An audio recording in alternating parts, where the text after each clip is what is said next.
Have you ever felt alone even when surrounded by people? She was about to give birth, but the emptiness around her hurt more than any contraction. As life was being born, her love was silently shattering, and all that remained was the promise of a sister who swore never to abandon her.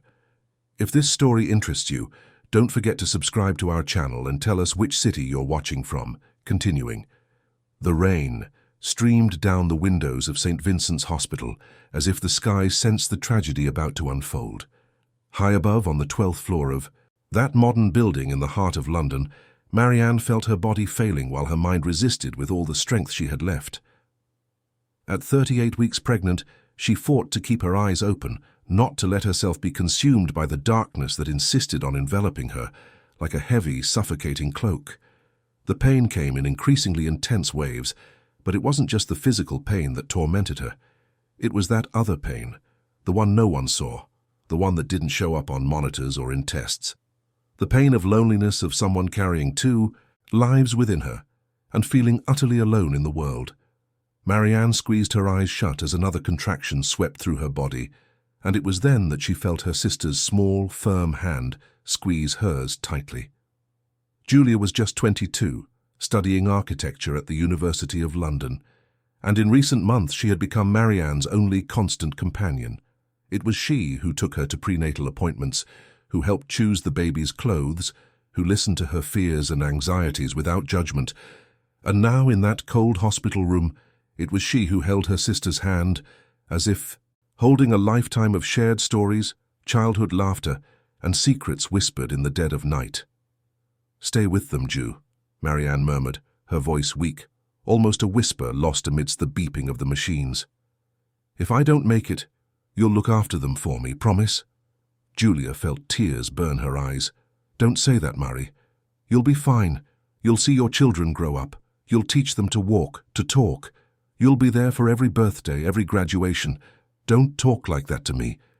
But even as she spoke those words, Julia felt fear grip her chest, like a vice. She saw her sister's pale face, saw the alarming numbers on the monitors, saw the worried expressions of the nurses who moved in and out of the room with increasing urgency. And what terrified her most was the glaring absence of a person who should have been there, holding Marianne's other hand, saying that everything would be all right. Edward. His name cut through Julia's mind like a sharp blade. Edward Worthington, Marianne's husband, the man who had promised to love and cherish her in sickness and in health. The successful businessman, owner of Worthington Developments, one of the country's largest construction companies. The man who, at that very moment, was on the other side of the city in a business meeting, while his wife fought for her life. The nurses had called him 3 times. 3 times. Julia knew this because she was present when the medical team coordinator made the last attempt, explaining with all possible clarity the gravity of the situation. Edward's response had been cold, mechanical. "I'm in an important meeting. I'll get there as soon as possible. Let me know if there's any significant change." Any significant change. As if his wife going into premature labor with complications wasn't significant enough. As if the irregular heartbeat of one of the babies didn't warrant his immediate presence. As if Marianne was just another item on his packed schedule, something that could be rescheduled for a more convenient time. Julia looked at her sister and saw that she had closed her eyes again. "Marie, Marie, stay with me. Look at me." "I'm here," Marianne whispered, without opening her eyes. "I'm just tired, Ju. So tired." At that moment, the door burst open and Dr. Helen entered, accompanied by 2 more doctors and 3 nurses. The obstetrician's expression told Julia everything she needed to know before she even opened her mouth to speak. "Baby B's heart rate has plummeted," the doctor said, already heading for the monitor. "We're going to have to do an emergency C-section, now." The room exploded into motion. Skilled hands disconnected some machines while connecting others. Marianne's bed began to move towards the door.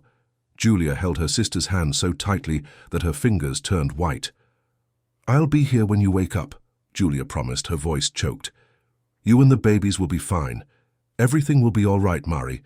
It has to be." Marianne tried to smile, but it was only a weak twitch of her lips. "Look after them, Ju. If he doesn't, you will. Promise." Before Julia could respond, the bed was already passing through the door towards the operating theatre. The last thing she saw was Marianne's pale hand disappearing behind the double metal doors, and then she was alone in the corridor, her heart in pieces, and a rage growing in her chest like an uncontrollable fire. Rage at Edward. Rage at that man who had turned her sister's life into a silent nightmare. Julia remembered perfectly when Marianne had married him 6 years ago. At the time, Edward seemed like a Prince Charming straight out of a modern fairy tale. Handsome, charming, successful. He took Marianne to dinners at sophisticated restaurants, gifted her flowers for no apparent reason, told her she was the most beautiful woman he had ever met. The wedding had been a grand celebration at Richmond Manor in Surrey, with over 300 guests and a party that stretched into the early hours. During the first few years, Marianne had been genuinely happy. Julia remembered how her sister spoke of him with sparkling eyes, how she smiled when the phone rang, and it was him calling to say he loved her. Marianne had left her job as a literature teacher to dedicate herself to caring for their home, supporting Edward in his corporate events, being the perfect wife of the successful businessman. But things had started to change about 2 years ago, subtly at first, almost imperceptibly. Edward started coming home later and later. Business trips became more frequent and longer. Romantic dinners gave way to solitary meals. Long conversations on the balcony were replaced by tense silences in the living room. Marianne tried to keep up appearances, especially in front of their parents and mutual friends, but Julia, who had known her sister forever, noticed the growing sadness in her eyes, saw how she compulsively checked her phone, waiting for a message that never came, noticed how she prepared elaborate dinners that grew cold on the table, because Edward would call at the last minute to say he wouldn't be coming. The news of the pregnancy, 8 months ago, had brought a small spark of hope. Marianne believed that the babies would bring the couple closer, that Edward would return to being the man she had fallen in love with. For a few weeks it seemed she was right. He seemed more present, more attentive. But soon, reality reasserted itself, and Edward plunged back into his world of business and corporate commitments. It was 3 weeks ago that Julia had discovered the truth, or at least part of it. She was at the shopping centre with friends when she saw Edward sitting in a restaurant on the upper floor. He wasn't alone. Beside him, so close that their shoulders almost touched, was a woman Julia immediately recognized, Beatrice Carter, the executive assistant at Worthington Developments. An elegant woman with dark hair, always impeccably styled, tailored suits, and an air of cool efficiency that preceded her wherever she went. But it wasn't Beatrice's presence that had made Julia's heart sink. It was the way Edward looked at her. It was the smile that lit up his face, that smile Julia hadn't seen him give Marianne in so long.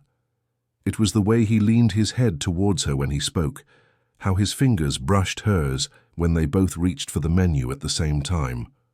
Julia had taken a photo with her phone. She didn't quite know why at the time, acting more out of instinct than conscious plan. She simply felt she needed that proof, that record of something her heart already knew to be true, but her mind still struggled to accept. For days she debated with herself whether or not to show the photo to Marianne. Her sister was pregnant, vulnerable, already so emotionally fragile. Did she have the right to completely destroy what little hope remained in her heart? Or would it be a greater cruelty to leave her in ignorance, living an illusion while her husband blatantly cheated on her? In the end, Julia didn't have to make that decision. Marianne had started to suspect on her own. She asked her sister directly one night when Julia visited her in the luxurious apartment in South Kensington, London. "Do you think he's cheating on me, Ju?" Marianne asked, her voice trembling and her eyes red from crying so much. Julia couldn't lie. She showed her the photo and watched her sister's heart break into pieces right before her eyes. Now, as she waited in the cold hospital corridor, Julia felt that familiar rage burning in her chest. Edward knew Marianne was in the hospital. He knew the gravity of the situation. He knew his wife and children were in danger. And yet, he chose to stay in his meeting, probably sitting next to Beatrice, discussing contracts and profit margins while Marianne fought for her life. Julia picked up her phone and, without a second thought, typed a message to Edward. "Your wife is in emergency surgery. The babies are at risk. If you have an ounce of decency, you'll be here now." She pressed send before she could regret it. She knew she was being bold, perhaps, even disrespectful. Edward didn't like to be confronted, especially by someone he considered inferior in social status. But Julia didn't care, not anymore, not when her sister's life was hanging by a thread. The minutes dragged on like hours. Julia paced back and forth in the corridor, unable to stand still. Some nurses passed by, casting compassionate glances her way, but no one stopped to talk to her. Everyone was too busy, caught up in their own emergencies, their own tragedies. Julia thought of the babies. 2 boys. Marianne had already chosen the names, Gabriel and Michael.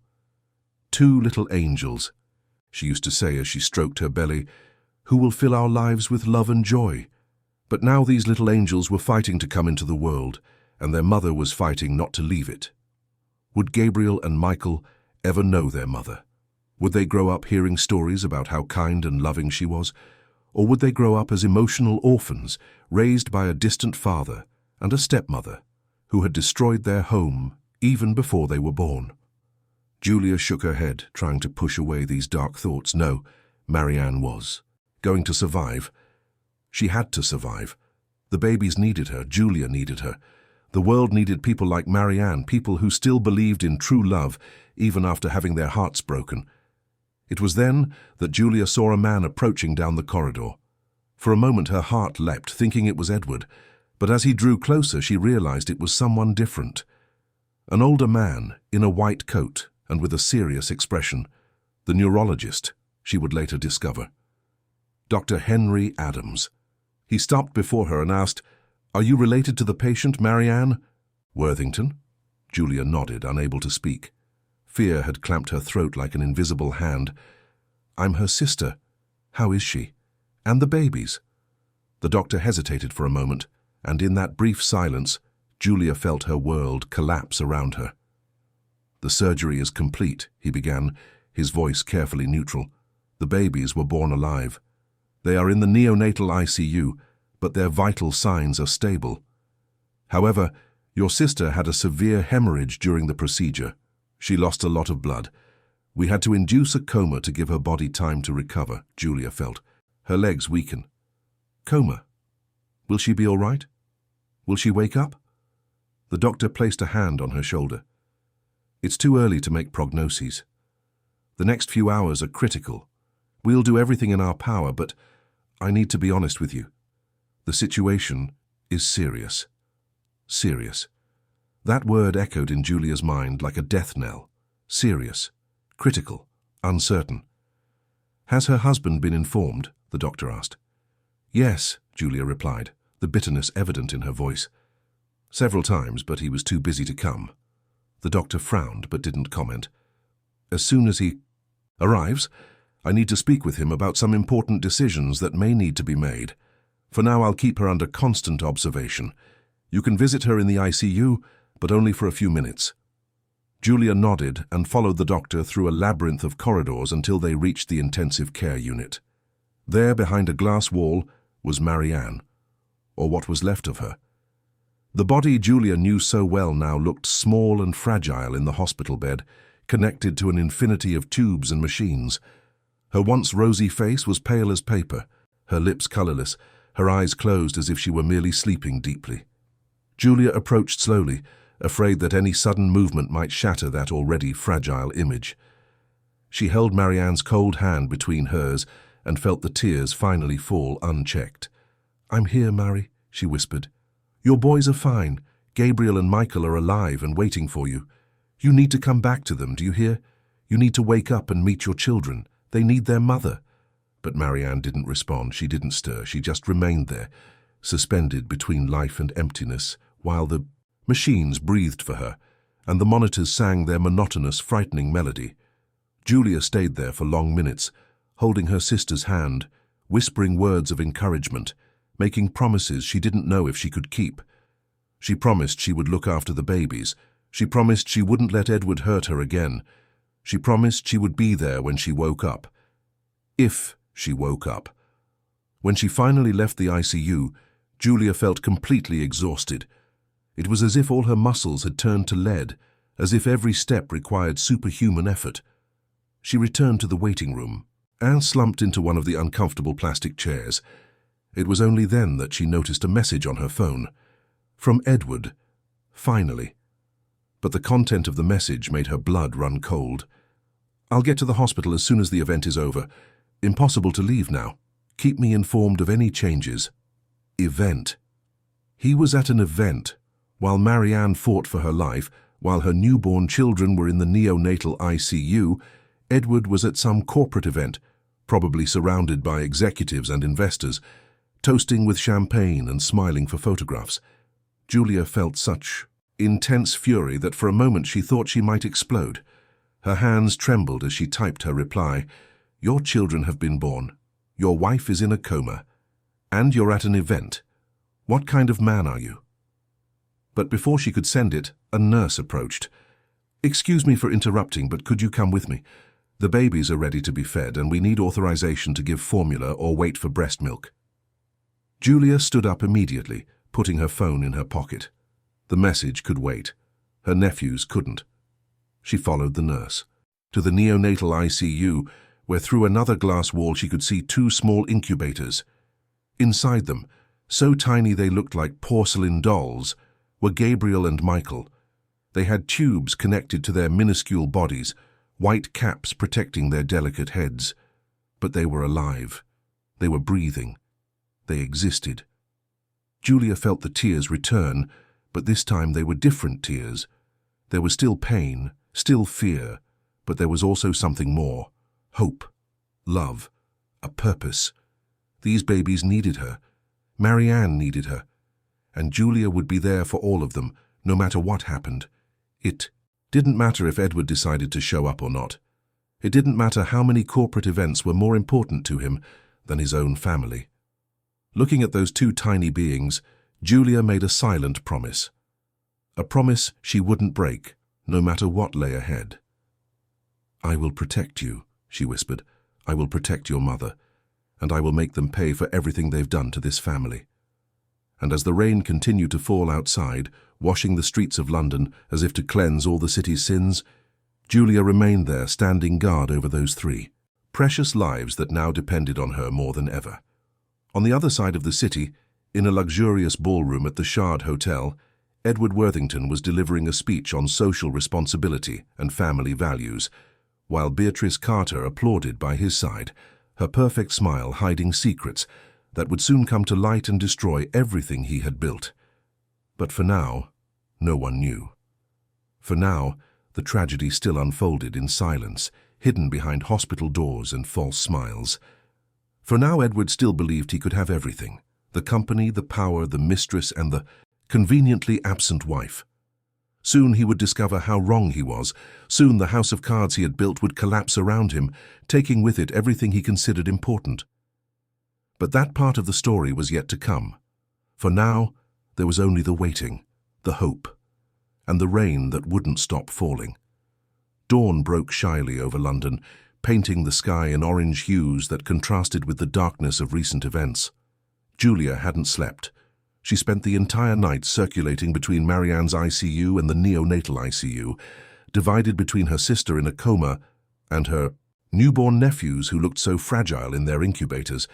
It was only when the first rays of sun touched the hospital windows that Edward finally appeared. Julia saw him even before he saw her. She was sitting in the waiting room, a cup of cold coffee between her hands, when she noticed the tall, elegant figure striding down the corridor. Edward Worthington wore an impeccably tailored navy suit, his Italian leather shoes gleaming under the fluorescent lights. His dark hair was perfectly combed, his face precisely shaved. He looked as if he had come straight from a board meeting, not from a night spent anxiously worrying about his wife and children. Julia felt rage boil in her veins. She stood up abruptly, almost dropping the cup from her hands. "You," she said, her voice heavy with accusation, "finally decided to show up." Edward looked at her with that expression she knew well, that mixture of disdain and impatience he reserved for people he considered inferior. "Julia, Don't start. It's been a difficult night for all of us. Difficult for you? Julia's voice rose an octave. Your wife almost lost her life. Your children were born premature. And you were at an event, Edward. An event. While Marianne was bleeding on the operating table, you were toasting with champagne. Edward looked around, clearly uncomfortable with the scene she was causing. Lower your voice. We're in a hospital, and you don't understand anything about my life or my responsibilities. That event was crucial for closing a multi-million-pound contract. Millions, Julia. Money that supports your sister, that pays for this private hospital, that ensures my children have the best possible treatment. Money, Julia spat. It's always about money with you, isn't it? Marianne doesn't need money, Edward. She needs a husband who loves her, who stands by her in difficult times. But you don't know how to do that, do you, because you don't love her anymore? Maybe you never did.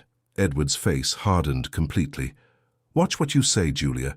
You're emotionally distraught and not thinking clearly. Not thinking clearly? Julia took a step towards him, her fists clenched. I spent the entire night here, Edward. I held my sister's hand while she was taken for surgery. I saw my nephews being born without their mother conscious to greet them.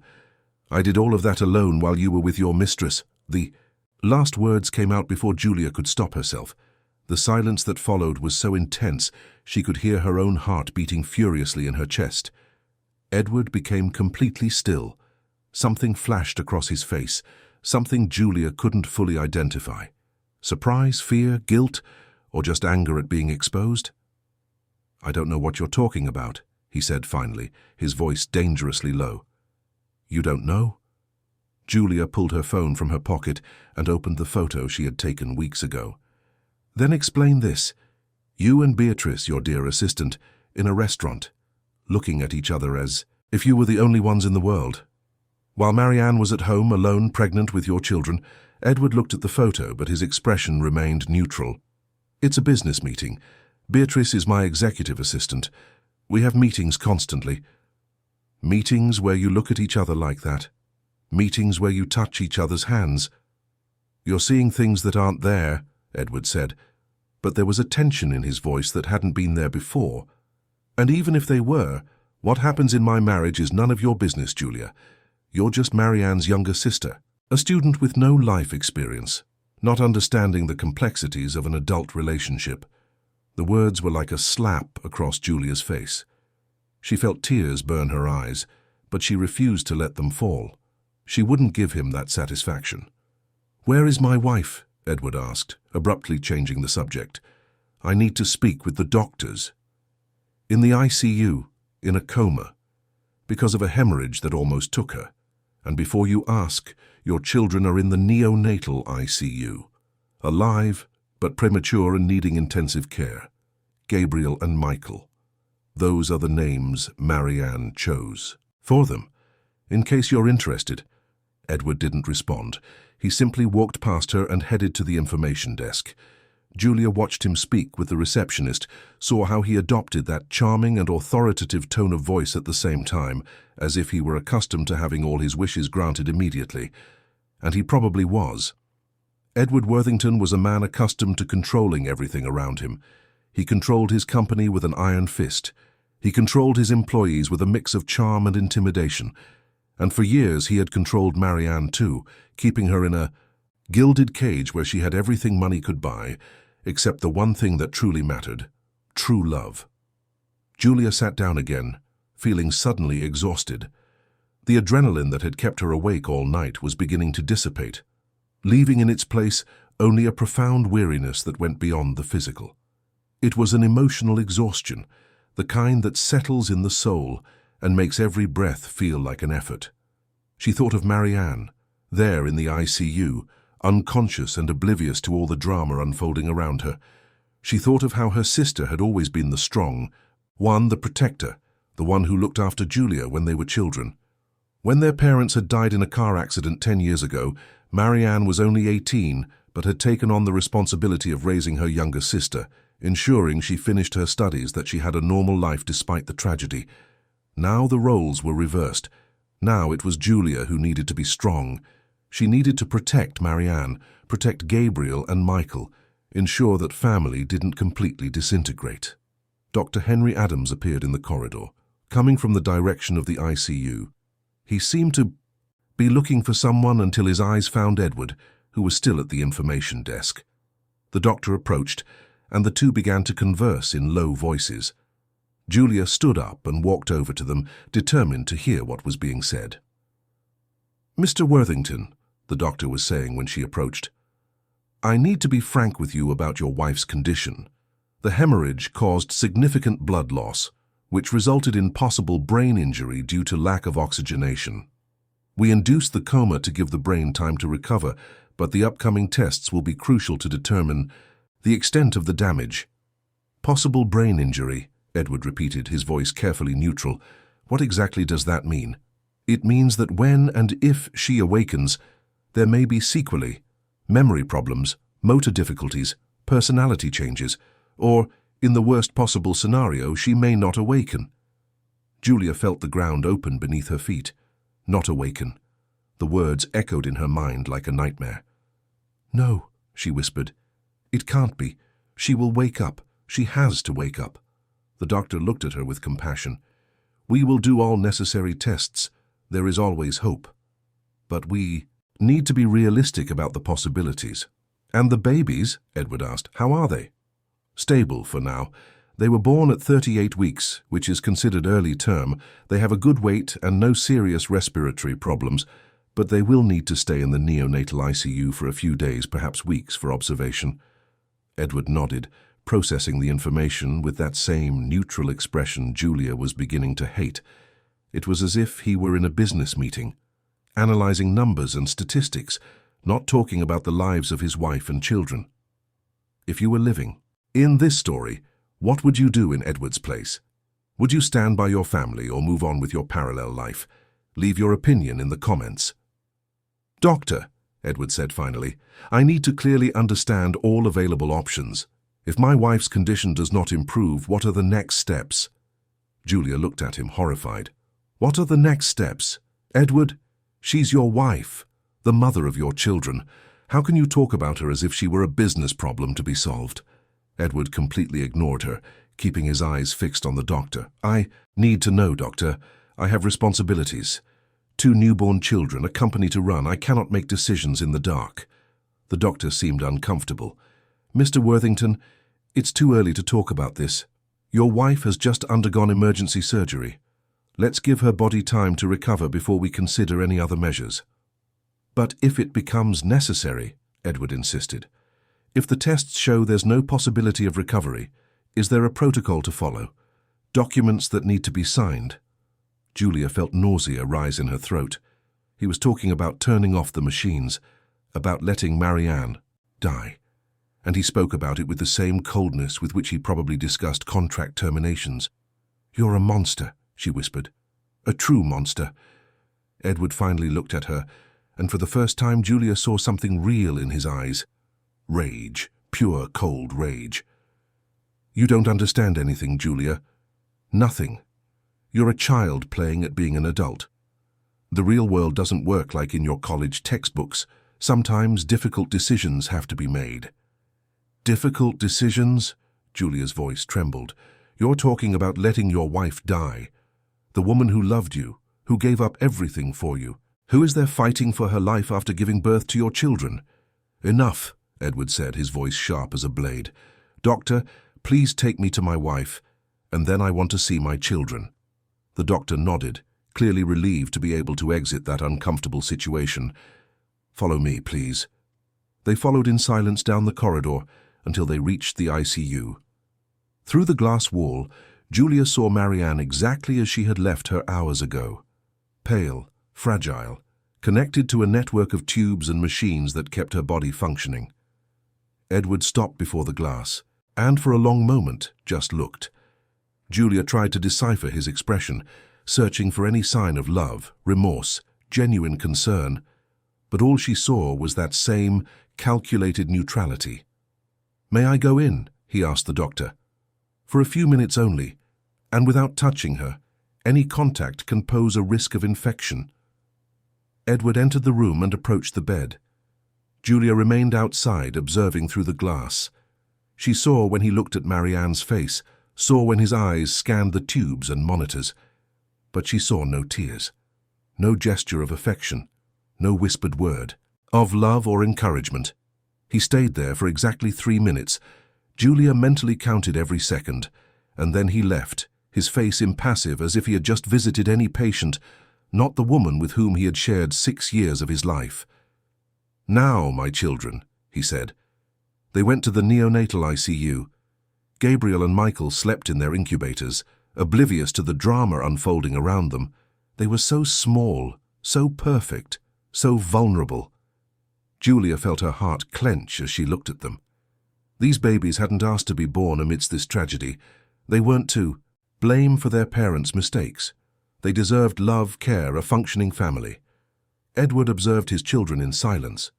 Julia tried to see something, anything, that indicated he felt some connection with those tiny creatures. But again, she only saw that neutral, distant expression. "They're handsome," he said finally. "They look like me." Julia wanted to scream. She wanted to shake him and ask if that was all he had to say, if he felt absolutely nothing upon seeing for the first time the children he had helped create.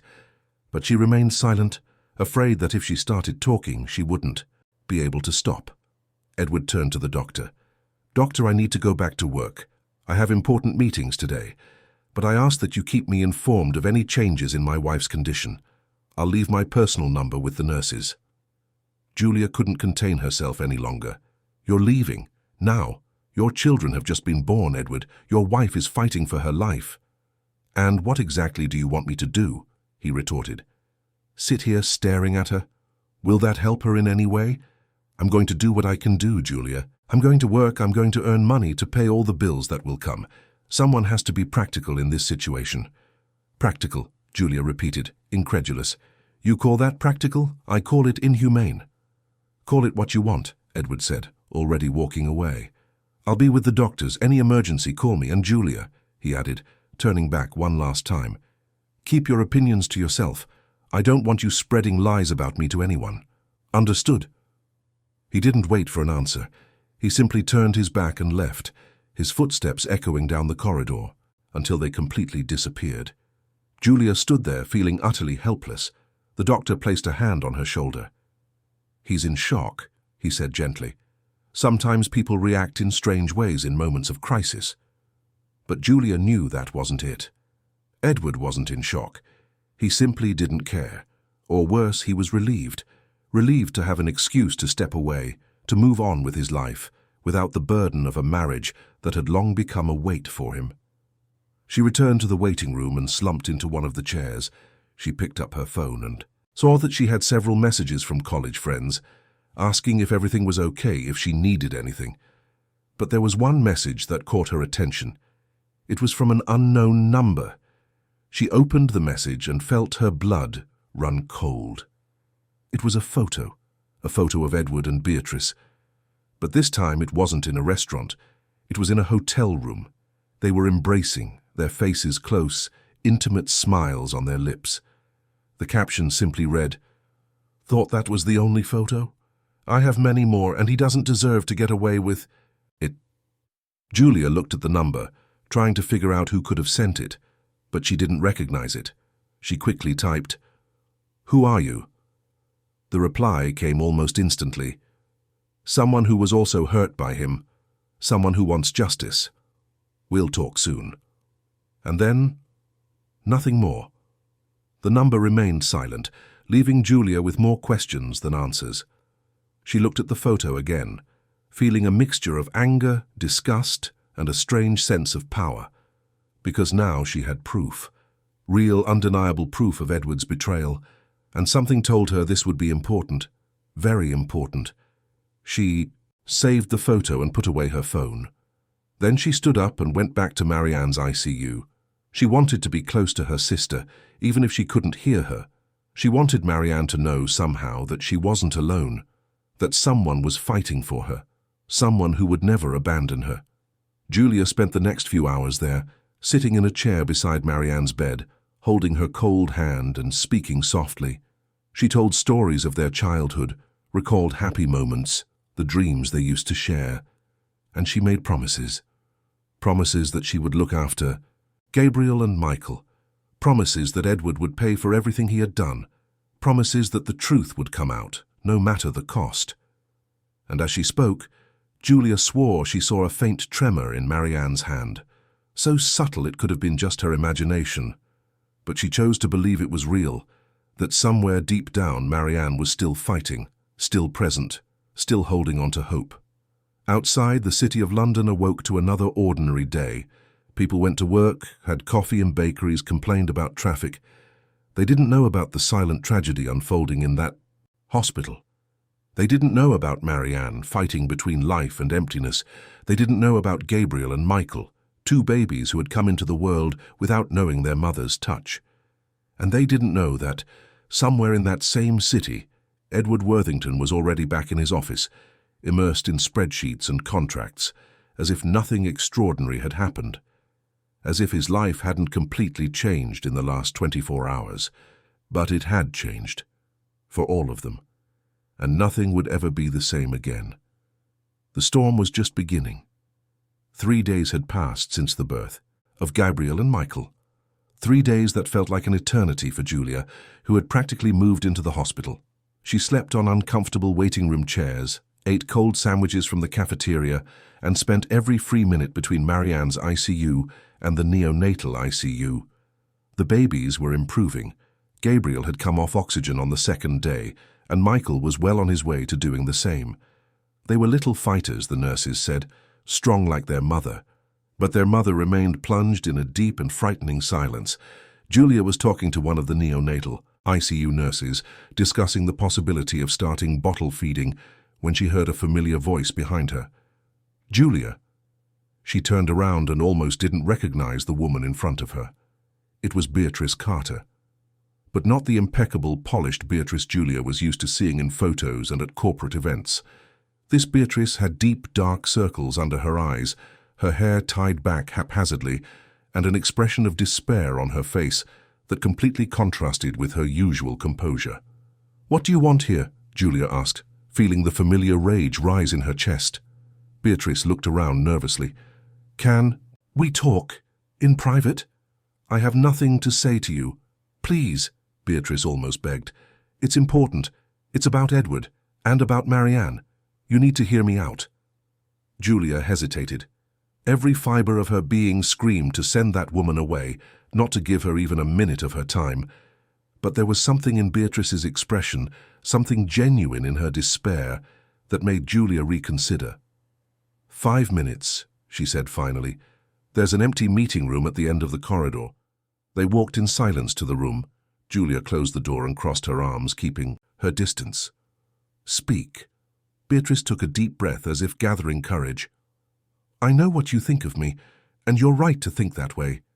Edward and I, she began, but seemed unable to finish the sentence. "You're having an affair," Julia finished coldly. "I know, everyone knows, or at least suspects." "It's wrong," Beatrice said, her voice breaking. "Everything is wrong, and I needed someone to know the truth before it was too late." "Too late for what?" Beatrice sat down in one of the chairs, her shoulders slumped as if carrying an impossible weight. "You received anonymous photos, didn't you? Photos of Edward and me?" Julia froze. "How do you know that?" "Because I sent them," Beatrice replied, looking directly at her. "I sent the photos, and I have much more. Audios, messages, travel records, everything." Julia sat down slowly, trying to process that information. "Why? Why would you do that?" Beatrice wiped away a tear that streamed down her face. "Because I was an idiot. Because I believed his lies. Because I thought he really cared about me." She laughed bitterly. "He told me their marriage had been over for years, that Marianne was cold, distant, that there was no more love between them, that he was just waiting for the right moment to ask for a divorce." Julia felt her stomach churn. "Of course he said that. The cheater's handbook, isn't it? Always blame the wife." "I believed him," Beatrice continued. "God forgive me, but I really believed him. I started working for him 2 years ago. At first it was just professional, but he was so charming, so attentive. He made me feel special, and I was coming out of a difficult relationship. I was vulnerable. She shook her head. I'm not trying to make excuses. What I did was wrong. But I didn't know, Julia. I didn't know Marianne was pregnant until 3 months ago. And when you found out? Beatrice closed her eyes. I asked him what we were going to do. He said things were complicated, that we needed to be discreet, that as soon as the babies were born he would take the necessary steps. I thought he was talking about divorce. But on the night of the birth, she opened her eyes and looked directly at Julia. I found out he was talking about something else. What are you talking about? Beatrice pulled her phone from her pocket and placed it on the table. An audio file was open on the screen. Listen for yourself. With trembling hands, Julia took the device and pressed play. Edward's voice filled the room, deep and cold. This pregnancy was a mistake from the beginning. I tried to convince her not to have the babies, but she's stubborn as a mule. Now I'm stuck in this situation. Beatrice's voice replied hesitantly. But Edward, they're your children. You can't just ignore that. And his response made Julia's blood run cold. There are ways to deal with complicated situations, Beatrice. Childbirth complications happen all the time. Sometimes nature solves our problems for us. Julia turned off the audio, feeling nausea rise in her throat. She could barely form the words. He was hoping she would die in childbirth? Beatrice nodded, tears now streaming freely down her face. I didn't understand at the time. I thought he was just stressed, speaking without thinking. But then, on the night of the birth, he sent me a message, saying there were complications, that things were resolving themselves. And there was, she paused, almost joy in his words, as if he was relieved. Julia stood up abruptly, rage replacing the initial shock. This monster, this complete and utter monster. There's more, Beatrice said softly. Yesterday he called me, said the doctors are talking about the possibility of Marianne not waking up, said it might be necessary to make difficult decisions, and then he asked my opinion on when it would be appropriate to turn off the machines. The words dropped like bombs in the room. Julia felt the world spin around her. Turn off the machines, he really was planning that. Beatrice continued, her voice growing more urgent. He said he's consulting lawyers, preparing the documentation, that as her husband he has the legal right to make that decision, that he needs to think about the children, their future. But I know the truth, Julia. It's not about the children. It's about getting rid of her. It's about having the freedom to move on without complications. Julia sat back down, feeling her legs give way. Why are you telling me this? Why didn't you go straight to the police? Because I don't have enough proof, Beatrice replied. They're just conversations, audios. A good lawyer could argue. They were taken out of context, that I'm making things up because I was rejected. But you, she leaned forward, your family, you can fight for her. You can demand more tests, question any decision he tries to make. And with this evidence I'm giving you, you can build a case. Julia looked at the woman in front of her with new eyes. She still couldn't completely forgive her for having participated in the destruction of her sister's marriage. But she saw now that Beatrice was also, in a way, a victim. Manipulated, used, discarded as soon as she became inconvenient. Why are you doing this? Julia asked. Why betray him now? Beatrice wiped away a tear. Because I saw Marianne once. It was a few months ago at a company event. She was pregnant, beautiful, smiling at everyone. But when she thought no one was looking, the sadness in her eyes was unmistakable. And even then, she was kind to me. She greeted me, asked how I was settling into the job. She had no idea I was destroying her marriage, and that has haunted me every day since. Julia said nothing, letting Beatrice continue. When I learned she was in a coma, that she might not wake up, something inside me broke. I realized I had blood on my hands, that my ambition, my stupidity had contributed to this. I can't undo what I did, but I can stop Edward from doing something even worse. I can give Marianne a chance to fight. Julia picked up Beatrice's phone. Can I keep this, with all the audios and messages? Beatrice nodded. I've already backed up everything. And there's more. I hired a private detective a few weeks ago. When I started to suspect Edward's true intentions, he gathered information about his finances, about other women who were also involved and discarded, about questionable business practices. It's all on a USB stick that I'll give you. Why hire a detective? Because I realized I might not be the only one, that perhaps this was a pattern of his behavior, and I was right. Before me, there were at least 2 other female employees who had affairs with him. One was fired when she started making demands. The other signed a confidentiality agreement in exchange for generous compensation. Julia's head spun with all this information. Edward wasn't just an unfaithful husband. He was a systematic manipulator, a man who used his power and position to get what he wanted, discarding people as if they were disposable objects. I need time to process all of this, Julia said finally, and I need to speak with a lawyer, a good one. I've thought about that too, Beatrice said, taking a business card from her purse. This is Dr. Fiona Davies, a specialist in family law and medical negligence cases. I've already contacted her and explained the basic situation. She's willing to meet with you today if you like. Julia took the card, studying it. Why are you doing all of this? Really, it can't just be guilt. Beatrice was silent for a moment. Because, she said finally, if it were me in that hospital bed, I would want someone to fight for me. And because I realized too late that Edward Worthington is not a man I want to be an accomplice to. He destroyed Marianne. I won't let him destroy anyone else. The 2 women looked at each other for a long moment. There were so many unspoken emotions floating between them. Anger, guilt, regret, determination. But above all, there was a common purpose to protect Marianne.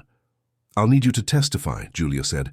If this goes to court, you'll have to be willing to tell everything publicly. I'm prepared for that, Beatrice replied. I lost my job yesterday.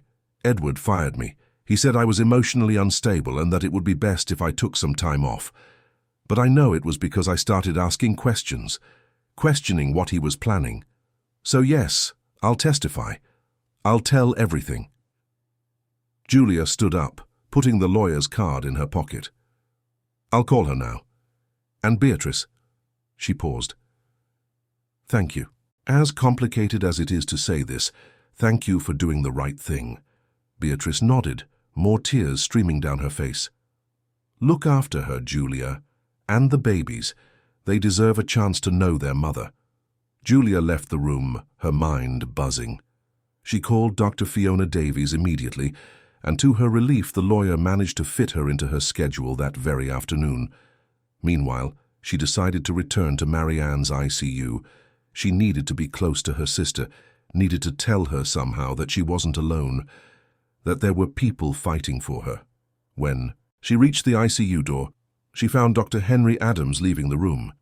He had a strange expression on his face, a mixture of perplexity and hope. Miss Julia, he said, I need to speak with you. It's about your sister. Julia's heart pounded. What is it? Is she okay? Has she gotten worse? She hasn't gotten worse, he replied slowly. In fact, something we didn't expect has happened. Come with me, please. They entered the room, and the doctor led her to the monitor that recorded Marianne's brain activity. Look at this, he said, pointing to the graph.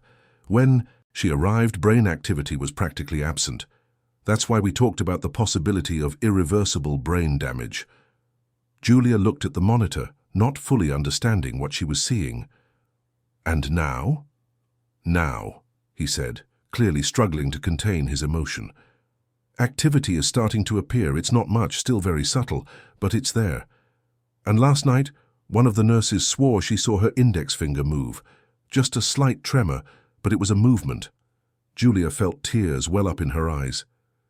Does that mean she might wake up? It means she's fighting, the doctor replied. That her brain hasn't given up. I can't promise anything, Julia, but for the first time since she arrived here, I have real hope that your sister might have a chance. Julia approached the bed and held Marianne's hand. Marie, she whispered, I knew it. I knew you hadn't given up. You're too strong for that. The doctor placed a hand on her shoulder. I will continue to monitor her closely. and I will resist any pressure to make hasty decisions about turning off life support. She deserves every possible chance to fight." "Does Edward know about this?" Julia asked. "About the increasing brain activity?" "Not yet. I wanted to speak with you first, but I will have to inform him soon. It's protocol." Julia nodded, but her mind was already working quickly.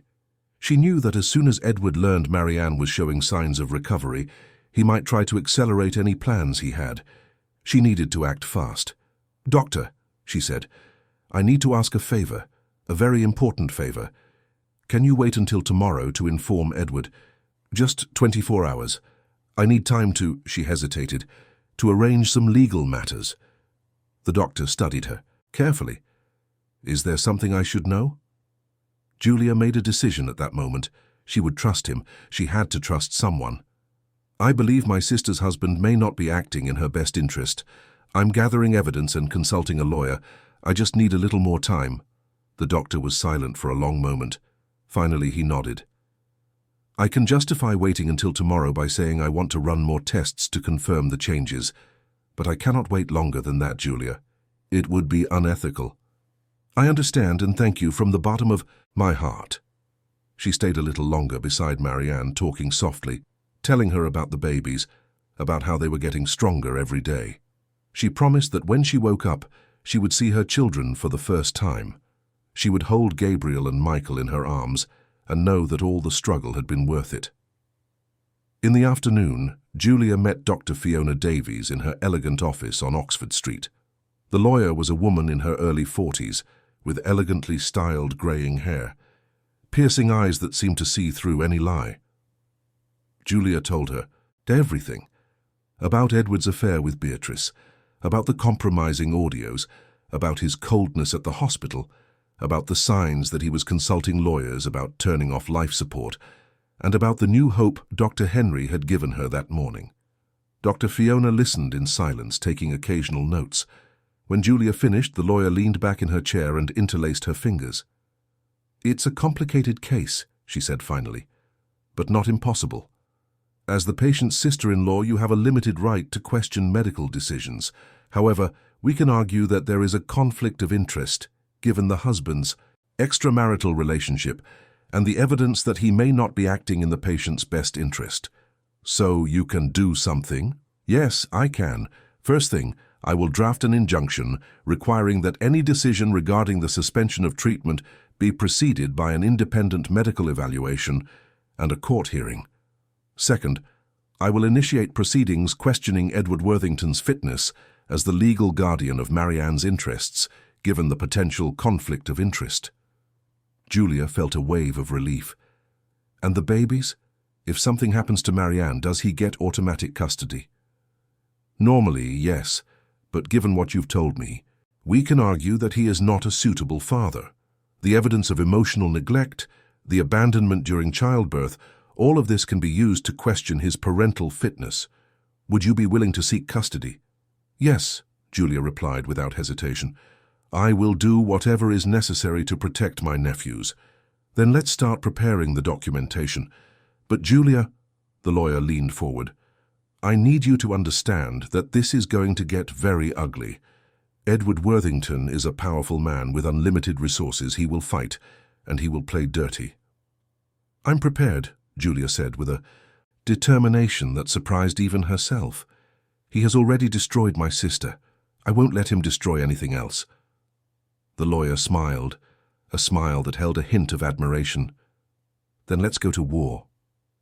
When Julia left the lawyer's office, it was almost night. The city was lit up with millions of lights, indifferent to the personal dramas unfolding in its corridors and rooms. She looked at the darkening sky and felt, for the first time in days, something akin to hope. Marianne was fighting, and now Julia was too. The injunction was granted the following morning.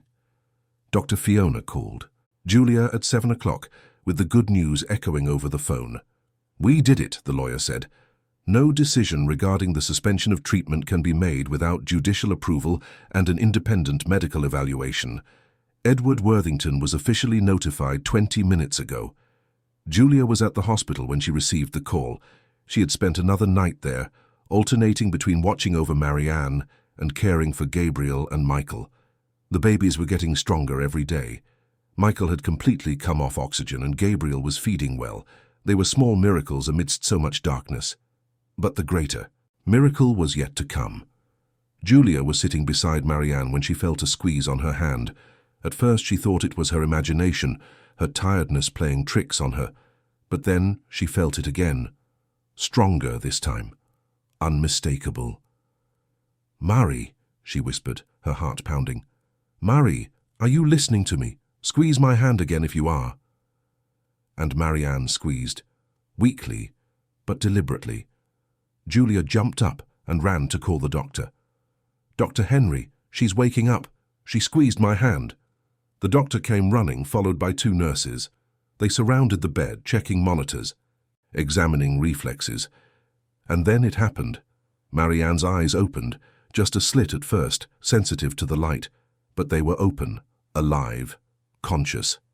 "Marianne," the doctor said gently, "if you can hear me, blink once." Marianne blinked. The room exploded in controlled activity. More doctors were called, tests were performed. But through it all, Julia held her sister's hand, tears of joy streaming down her face. "You did it, Mari. You came back. Your boys are waiting for you."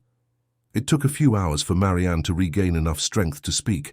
Her voice was hoarse, weak, but it was hers. "Where?" she tried. "The babies?" "They're fine," Julia hastened to reply. "In the neonatal ICU, but improving every day. Gabriel and Michael. You'll meet them soon, I promise." "Edward?"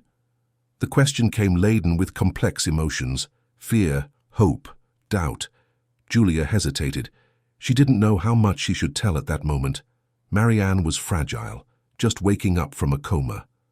Was it the right time to completely destroy any illusion she might still have about her marriage? But Marianne saw the hesitation on her sister's face. Her eyes, still not fully focused, filled with tears. "I know, Ju, I always knew. I just didn't want to accept it." "Know what?" "About Beatrice, about their affair." Marianne closed her eyes.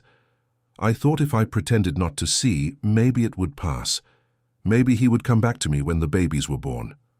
What an idiot I was." "No," Julia said firmly. "You weren't an idiot. You loved. You trusted. That doesn't make you an idiot. It makes him a monster." Marianne opened her eyes again. "Is he here? Does he know I've woken up?" "Not yet, but he'll know soon. And when he does..." Julia took a deep breath. "There are things you need to know, Mari. Things I found out while you were in a coma. But not now. Now you need to rest, to recover." But Marianne shook her head slightly. "No, tell me. I need to know the truth." So Julia told her. She told her about Edward's coldness at the hospital, about how he had pressured the doctors for quick decisions, about the audios Beatrice had shown her, about the possibility that he was planning to turn off life support.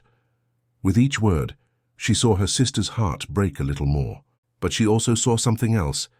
She saw anger, determination, strength being reborn from the ashes of betrayal.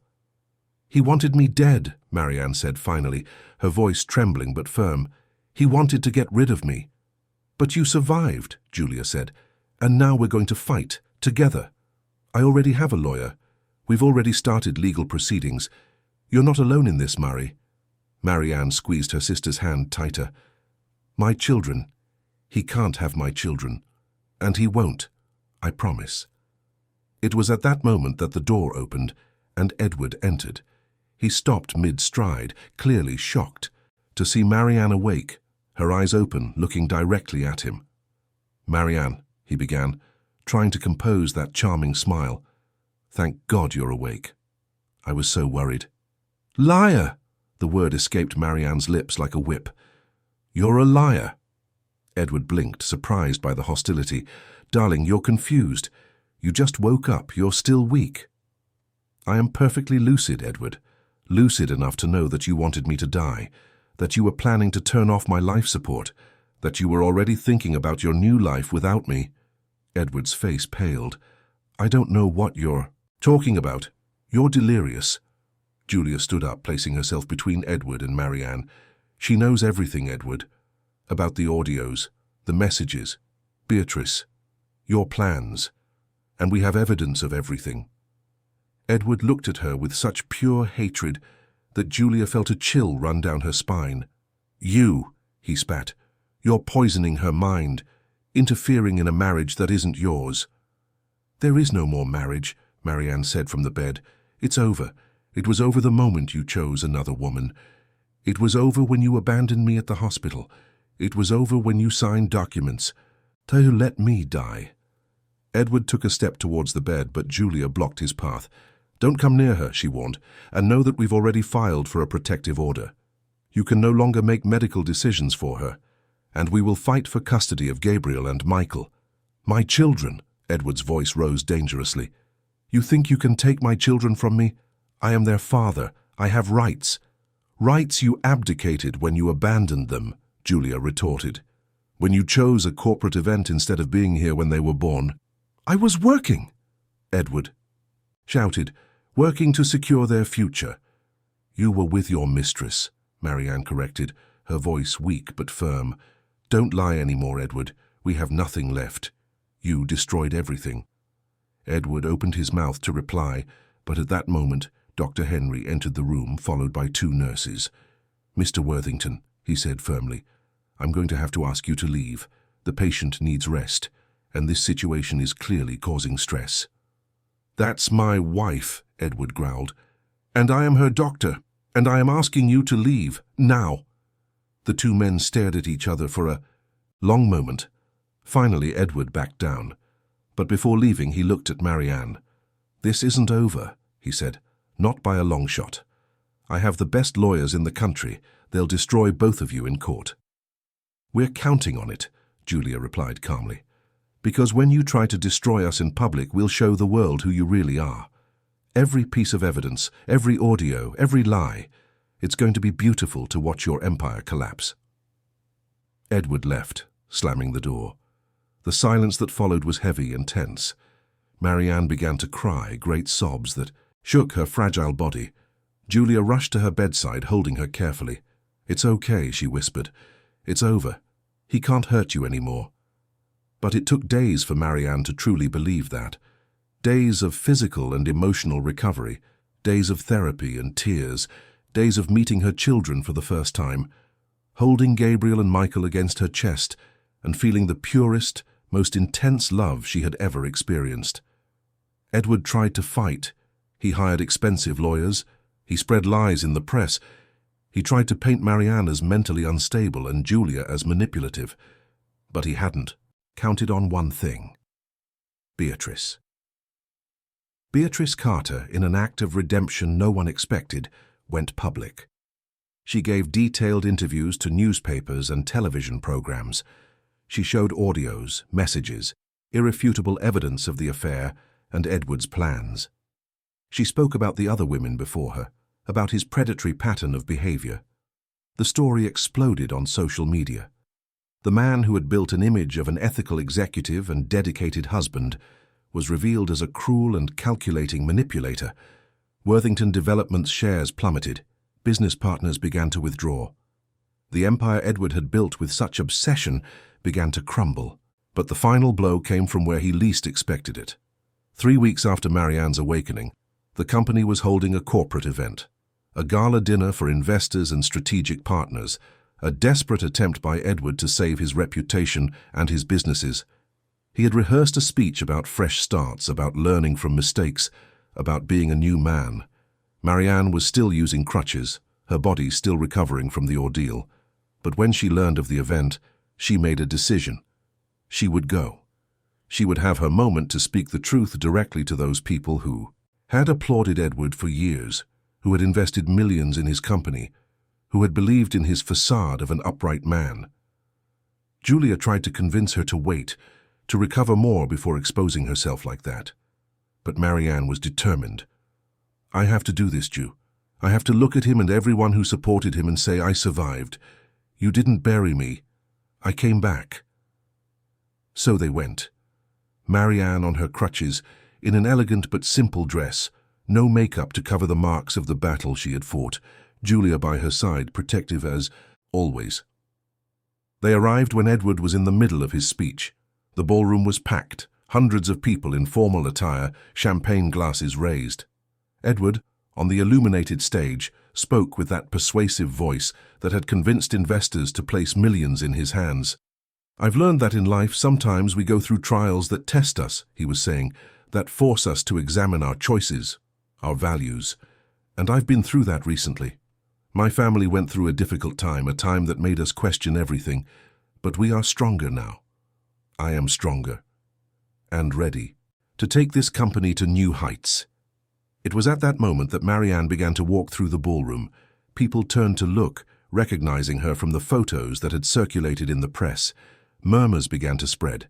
Edward, on stage, turned pale as he saw her approaching. She ascended the steps to the stage, a slow, difficult climb, each step a victory over pain and weakness.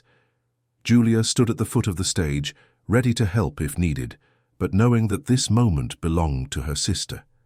Marianne reached the stage and extended her hand for the microphone Edward was holding.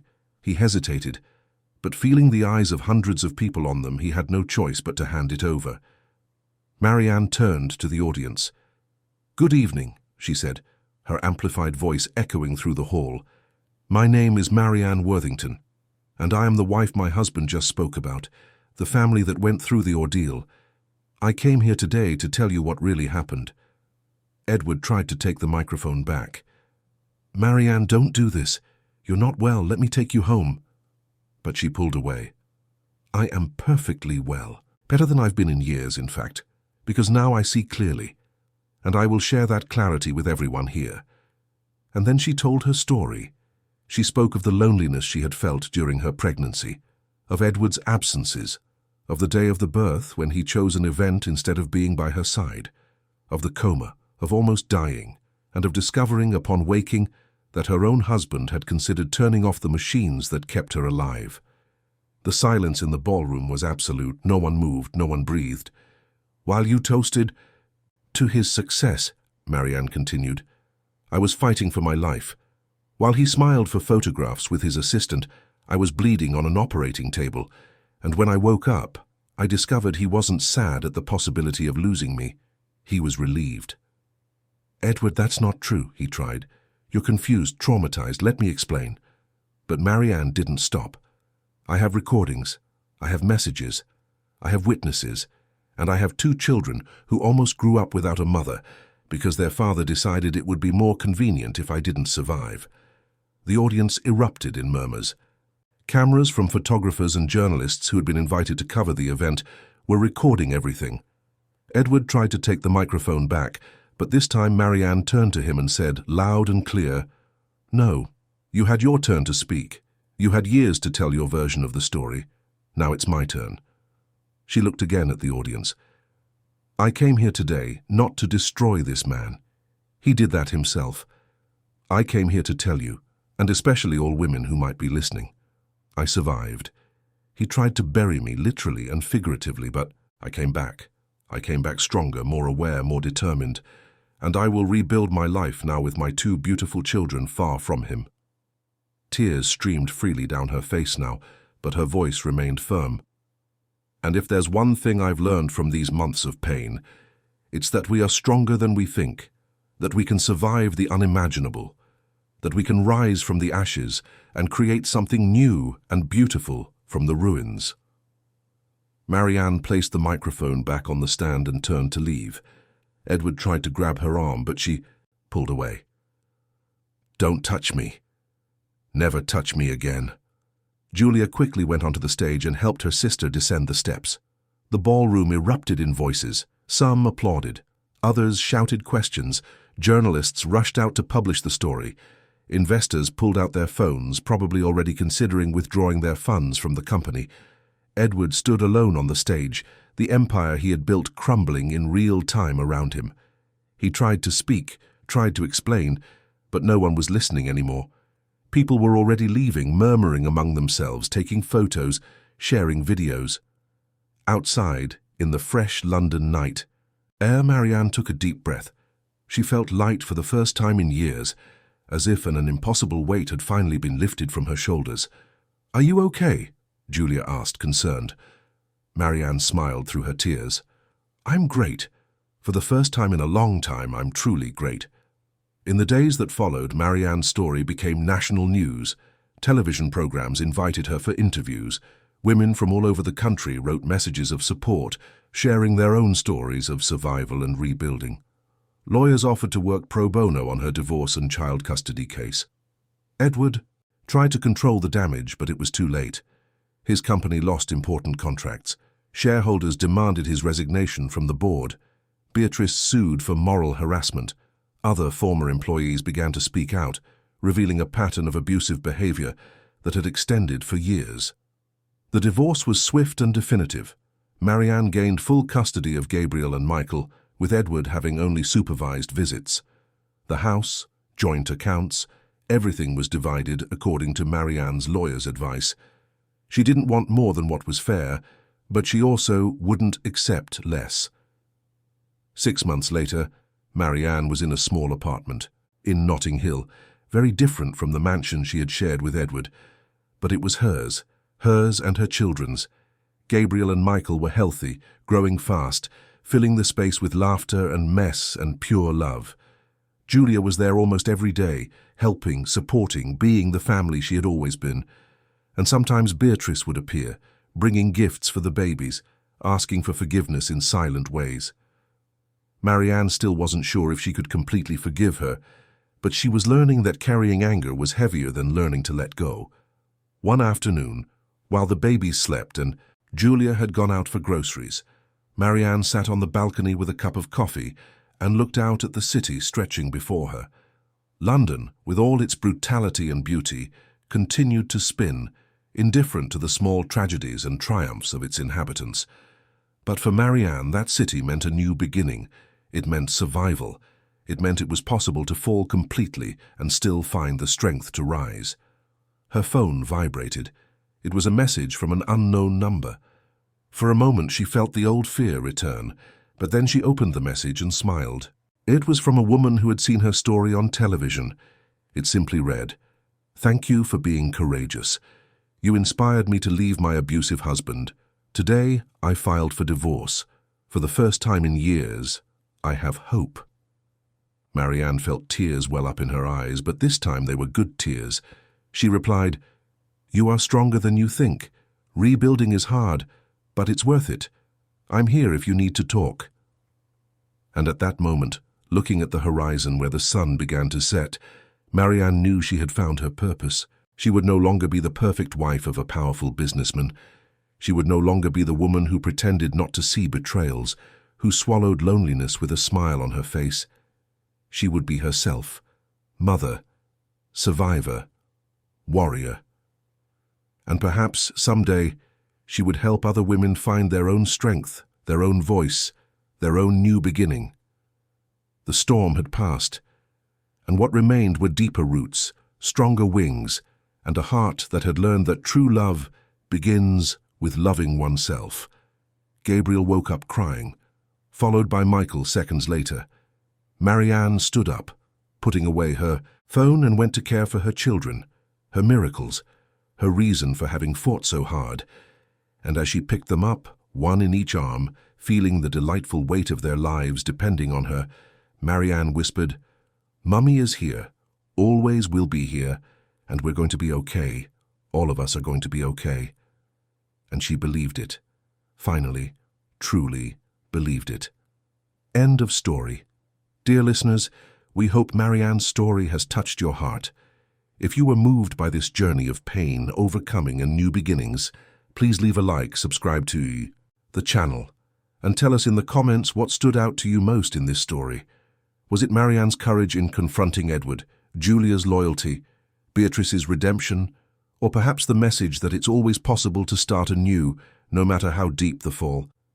Every day we bring you intense stories like this, which reveal the deepest and most real side of the human soul. Stories of love and betrayal, of family and forgiveness, of falls and new beginnings. We await you in the next episode, where another moving story awaits you. Until then, remember, you are stronger than you imagine. and there is always hope for a new beginning.